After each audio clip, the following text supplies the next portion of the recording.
Hi guys, Darren here, otherwise known as Maffs Guru, and today's video is on exploring and travelling, which seems almost perverse really, because we, as I'm recording this, are in a COVID world where in Victoria we can't seemingly travel anywhere, particularly not overseas, which I'd love to see my mum and dad and my nan. But anyway, whole new discussion. Really, really good to see you. What are we looking at? As I've said before, in my previous two videos on this chapter, we are looking at the language that we are going to use for the rest of this section, all right? And knowing the language is really, really important. Now, I'm going to put my hand on my heart. This stuff here is stuff that I put in my summary book. I have with me whenever I'm doing questions because there are so many words. As you can see here, knowing what a walk is, a trail, a path, a circuit, a cycle.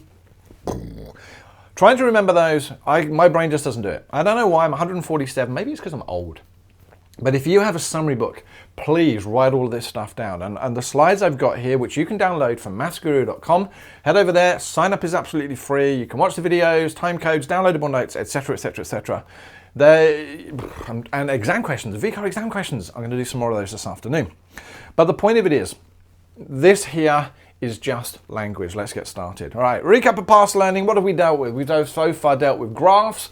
We know about planar graphs, complete graphs, isomorphic graphs. We've looked at adjacency matrices, which allow us to describe a graph in a matrix. If you haven't done matrices as a module, don't worry about it. Matrices there, ladies and gentlemen, is a matrix, and it's just a way of turning a graph showing the number of connections between. Right, and this was actually one of the examples I did in a previous video. So yes, this rather confusing matrix looks like that diagram there. And again, if you remember, we don't really like things crossing over, but that's not a problem because that's not a planar graph. If none of this is making sense, and I'm talking too fast, I'm sorry. I am so excited to be finally back in the recording studio again. All right, so why do we draw graphs? Really, really good question. All through my previous examples, we've looked at the idea that we model real life situations, right? So we might look at water flow between pipes, between houses. We might try and find the best way to deliver things. So I'm very lucky that my other half runs a delivery business. A hamper business, and is out delivering at this moment in time. Yes, and so we have to find the best and quickest way to get from A to B in the shortest time to be able to save us money. All right, that's what it all is. And so if you've got a computer network, the cables that are laid between each of the computers and each of the networks, we try and find the cheapest possible way to do it. I mean, we don't want to throw money in. So basically, that's why we draw graphs. It helps us solve problems.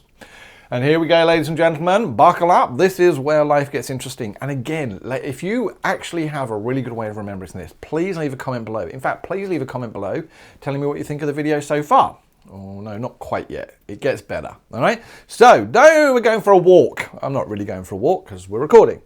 But basically, the definition of walk is we're going to go through a sequence of edges linking vertices in a graph. So again, remember, edges are the lines and vertices are the points. So a walk may well start at one vertex and follows any route. We're just randomly walking. If I walk out of the house, we just walk randomly, go down the street, go back up the street, and go, oh, where have I gone? Wrong way.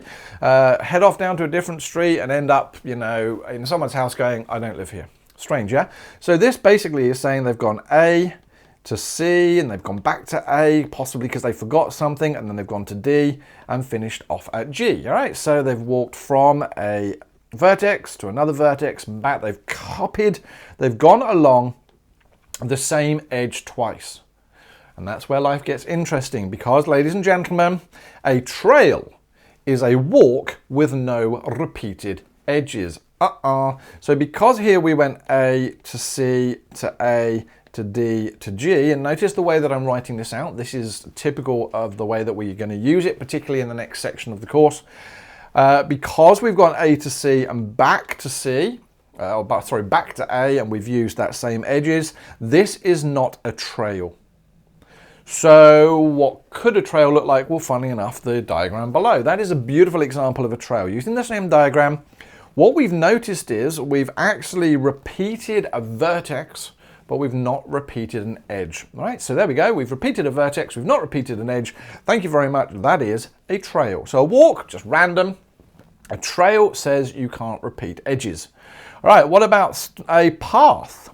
Well, a path has no repeated edges and no repeated vertices. All right, so again, using the same idea here, this is an example of a path. I'm going from A to D to C to F to E and then to B. I've not repeated any of those vertices and I've not repeated any of the edges. Can you imagine how a highlighter is going to be really, really important for this type of stuff? Oh, yes. Now, not that I've ever been to a gym. I have. I hated it. Someone shouting at me, telling me I've got to squats and whatever else. No, I don't. The whole concept of gyms terrifies me. If you like them, then we'll just disagree.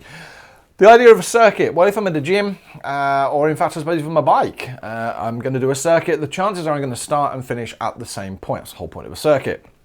So here, a circuit is a trail, no repeated edges, that starts and ends at the same vertex. All right, so again, this is a circuit, is a trail, so there's no repeating edges. What we notice here then is while we haven't repeated any edges, we have repeated a vertex, but that's fine apparently. All right, we can go through the same vertex, but we must start and finish at the same point. So what did we do here? We went B to A to C to F to G to D, back through C, and we finished at B. So we started and finished at the same place. We went through C twice, but that was okay, not a problem. We just didn't repeat any edges. Notice how your summary book is going to be so important for this. All right, going for a ride on my cycle. Right, a cycle is basically a path with no, is a path that's no repeated edges and no repeated vertices that starts and ends at the same vertex, right? So here we would notice that we started at F, we went to E, to B, and to C. Didn't repeat any vertices, didn't repeat any edges, and we started and finished at the same point. These diagrams, as far as I'm concerned, I'd be putting these in my summary book. And thank you to Cambridge for allowing me to use your textbook examples. Fabulous. All right, now we're going to go to Euler. Do you remember Euler? Yes, we met him in the previous video. Very fat elephants equals 2. He came up with that idea that a shape is planar if the vertices plus the faces minus the number of edges is equal to 2. Thank you very much. Right, now, why have I given you this information? Pause. Have a read. He was a person. We don't just oil over it. Anyway. Now, what did he come up with? Well, there are things now called Eulerian, not Eulerian, it's Euler, trails and circuits. And again, this is stuff my brain just will not remember, all right? You ask me in a week's time, any of this stuff, I'll be like, no, don't ask me. I'll be grabbing my summary book. So what I've done here is I've put the information directly from the Cambridge textbook, all right? So, trails and circuits follow every edge without duplicating any edge of a graph are called Eulerian trails and Eulerian circuits, right? So trails and circuits that follow every single edge. So we're going to go around my diagram, but I'm going to go through every single edge. All right, but without duplicating the edge. I'm not allowed to duplicate the edge. I can't go back along a road. Yes, if that happens, they are Eulerian trails and Eulerian circuits. Yes, and remember, a trail and a circuit start and ends at the same thing. A trail obviously wouldn't.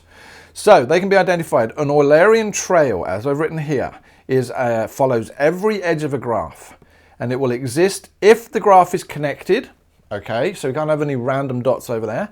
Has exactly 2 vertices with an odd degree. Now, if you remember what a degree is, if we had a point B there and I had 3 lines going into it, that's the degree. So it's basically saying there are 3 connections into that point or out of that point. An Eulerian circuit is an Eulerian trail, all right, so follows every edge that starts and ends at the same vertex, right? So it starts and ends at the same vertex. It will exist if it's connected and has vertices that all have an even degree. So basically, in exam questions, one of the things they're going to ask you to do is firstly find the degree of all the points and then say to you things like, is it Eulerian, is it Hamiltonian? Hamiltonian? Who's Hamiltonian? Don't rush me. Now when I search for Hamilton, there we go, 10,000 of those photos there. People seem to have raved about Hamilton. I went to see it in London, I believe. It was all right. There we go, that guy there basically decided that he was going to create a whole new exciting thing about networks and adjacency stuff and all that type of stuff. So basically, read it if you want. All right, what did he say? Well, Hamiltonian paths and cycles have their own definition as well. A Hamiltonian path visits every vertex of a graph. Now, Euler deals with edges. Hold up, there's a good way to remember it. Euler begins with E, edges begin with E, thank you very much. Euler and edges. What do you think Hamiltonian stuff does with vertices? Great idea. A Hamiltonian path will visit every vertex of a graph. Thank you. A Hamiltonian cycle is a Hamiltonian path, which is every vertex that will start and end at the same vertex. Okay, awesome. Now, a thing to note, as I've said here, is that Hamiltonian inspection is the only way to identify Hamiltonian paths and cycles. Whereas with Euler, we had that way, where were we? Where we could go back and we could look at the degrees and know whether it's an Eulerian trail or an Eulerian circuit. With Hamiltonian, sadly not. You have to just do it through inspection. Trial and error by looking at the diagram, trying stuff. So here is an example from the Cambridge textbook. Thank you very much. Again, don't forget, these notes are downloadable from mathsguru.com. If you go there, fabulous. Exam questions, all sorts of stuff. All right, so draw a graph with a vertex representing each of the towns and edges, representing the direct road connections between them. So what do we have? We have St Andrews. Could I have made this diagram any smaller? There's St Andrews. We've got Kinglake. We've got Yarra Glen, Trelangy, I think that's how you say it, and Healesville. All right, and it says, draw a graph showing the connections. Well, there's a road getting between them. What have we got here? We've got Kinglake to Trelangy. There's one. We can go Trelangy to Healesville. Healesville to Yarra Glen. And because this road here will lead us to Trelangy and it will lead us to Kinglake, I'm fairly sure, oh, I don't know where I'm looking there. I'm fairly sure that's my diagram. Hold on a moment, is there a road? It could be a road, it could be a river, I don't really know. But I'm assuming I can also get to St Andrews as well from Yarra Glen. Yeah, I think my diagram's just cut off a little bit there. And so let's form, I keep looking at the light, stay away from the light, stay away from the light. Anyway, right, so there we go. There's my graph. Trust me, in an exam, much easier than this. Much, much easier than this. Don't like that diagram at all. All right, there we go. So there's my diagram. Let's move on to the next part. All right, so these are examples of things you may be asked in a SAC, perhaps. Explain why an Eulerian trail. Euler, edges. Okay, trail. I can go around all of the edges. All right. Explain why an Eulerian trail, but not an Eulerian circuit is possible through this graph. And if you remember, the difference between those two was the vertices and the degrees. So let's have a look. That's got degree 3, that's got degree 3, that's got degree 2, that's got degree 4, and that's got degree 2. All right, so let me see. What does it say? An Eulerian trail will exist if it has 2 vertices with an odd degree. And we have 2 vertices with an odd degree, so it'll only be able to be an Eulerian trail. And that's what you would have to write. You would say it would be an Eulerian trail because there are 2 vertices with degree 3. Ka-ching! Write down an Eulerian trail that begins at Trelangy. Write an Eulerian trail that begins at Trelangy. So what have we got to do? We've got to go through every single edge. Right, so what does it say? That begins at Trelangy. So we'll go Trelangy to Healesville, to Yarra Glen, to Trelangy, to Kinglake, to Yarra Glen, to St Andrews, and to Kinglake. Ladies and gentlemen, there we go. Now remember, you can go through vertices multiple times, it would appear, yes, but the point of it is here that there is an Eulerian trail. Remember, an Eulerian trail follows every single edge of the graph. We had to go along every single edge of the graph, and you may have come up with a different one, but there we go, that's the one that works for me.